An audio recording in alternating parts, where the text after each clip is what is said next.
ভাই একটু বলেন।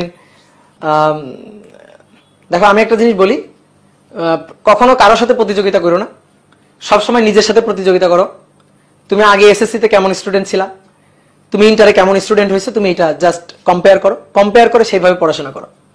যেমন এই দেখো অনেকে যখন এই যে সফলতার গল্প বলে, দেখো গ্রুপে অনেক বুয়েটে চান্স পাওয়া ভাইয়ারা, বুয়েটে চান্স পাওয়া আপুরা বলছে যে আমি এসএসসি তে আমার 4.78 ছিল, এসএসসি তে 4.78, সে ঢাকা ইউনিভার্সিটিতে চান্স পাইছে, সে মেডিকেলে চান্স পাচ্ছে, সে বুয়েটে চান্স পাচ্ছে।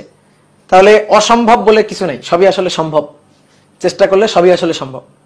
তো এই কারণে প্রতিযোগিতা নিজের সাথে করো, নিজের সাথে প্রতিযোগিতা করো, কাউকে দেখে পড়াশোনা করতে হবে এমনটা না ব্যাপারটা, ঠিক আছে? তুমি নিজের সাথে সবসময় প্রতিযোগিতা করবা, যে আগে তুমি কেমন ছিলা, কালকে তুমি কেমন ছিলা, আজকে তুমি কেমন হয়েছো, ঠিক আছে? আজকে তুমি আরো বেশি পরিশ্রম করতে পারতেছো কিনা, আজকে তুমি আরো একটু বেশি শিখলা কিনা। আর পড়াশোনাটা করবা সবসময় শেখার জন্য, যে আমি শিখতে চাই, আমি জানতে চাই। পড়তে পড়তে পড়ার মধ্যে তুমি এমন মজাটা পাবা যে সময় তোমার মনে হবে যে আমার পড়তেও ভালো লাগতেছে, পড়াশোনা করতেই ভালো লাগতেছে। কাউকে তুমি কখনো শুনবা না কেউ বলবে যে আমার খেলতে ভালো লাগে, কেউ বলতে আমার মুভি দেখতে ভালো লাগবে, কেউ বলবে আমার গল্পের বই পড়তে ভালো লাগে, ঠিক আছে? বিভিন্ন জনের বিভিন্ন ধরনের প্যাশন থাকে না?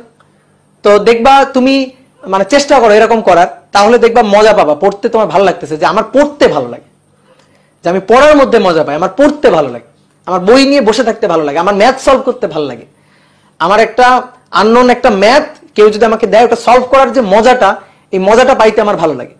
তুমি যখন এই জিনিসটা ফিল করতে পারবা, এই জিনিসটা বুঝতে পারবা, তখন তুমি দেখবা পড়াশোনায় বেশ ভালো মজা পাবা। যেমন আমি আমার স্টুডেন্ট লাইফে আমি পড়াশোনার মজাটা পাইছি আমি যখন মিলন ভাইয়ের কাছে ম্যাথ পড়ছি, আমি যখন জুয়েল ভাইয়ের কাছে ফিজিক্স পড়া শুরু করছি, তখন আমি পড়ার মজাটা পাইছি। এর আগে আমার মনে হইতো সবকিছু মুখস্থ করতে হয়, এর আগে আমার চিন্তাধারা ছিল হচ্ছে কুয়োর ব্যাঙের মতো, যে সবকিছু মুখস্থ করতে হয়। কিন্তু বুঝে পড়া একটা ম্যাথ, বুঝে বুঝে সলভ করা, ব্রেন খাটায় খাটায় সলভ করা, এটা যখন তুমি পারবা তখন তুমি আসলে বুঝতে পারবা শেখার যে একটা মজা, ভেতরের যে একটা প্রশান্তি, আত্মতুষ্টি যেটাকে বলে, সেটা তুমি পাবা। এইটা পেয়ে পড়াশোনা করো, দেখো ভালো লাগবে। কিন্তু তুমি যদি চাপ নিয়ে পড়াশোনা করো, তাহলে দেখবা মাথায় প্রেসার পড়বে, তোমার পড়াশোনা করতে ইচ্ছা করবে না, ভালো লাগবে না, বই দেখলে একটা আতঙ্ক তৈরি হবে, বুঝতে পারছো? তো আতঙ্ক তৈরি হইলে তো সেই পড়াশোনা তো উপকারে লাগবে না। সেই পড়াশোনা একটা ধরো যে শর্ট একটা টার্ম তোমার সফলতা দিলেও লং টার্ম তোমার সফলতা দিবে না।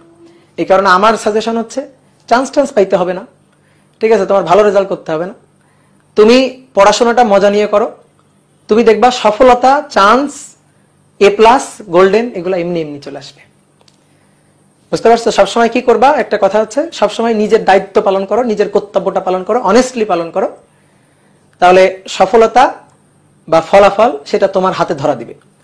ফলাফলের দিকে তাকায় পড়াশোনা করে লাভ নাই বা কাজ করে লাভ নাই। সবসময় সৃষ্টিকর্তাকে সমর্পণ করবা, যে ফলাফলটা সৃষ্টিকর্তার, আর কাজ করে যাওয়ার দায়িত্বটা হচ্ছে তোমার। যে কোনো কাজ, পড়াশোনা ছাড়াও যে কোনো কাজ, সবসময় এটাই চিন্তা করবা। আমি সবসময় লাইফে আমি এটাই মানি, একটা কথাই মানি, যে আমি আমার দায়িত্ব কর্তব্য পালন করব, ফলাফল কি হবে আমার জানার দরকার নেই, ফলাফল সৃষ্টিকর্তার। কিন্তু আমি আমার দায়িত্ব কর্তব্য পালনে আমি যেন 100% অনেস্ট থাকি, আমি যেন ভুলে কখনো ডিসঅনেস্টি না করি, এই জিনিসটা মাথায় রাখবো। আমি সবসময় এই জিনিসটাই মাথায় রাখি, ঠিক আছে? ওকে, সবার জন্য শুভকামনা, বাই বাই।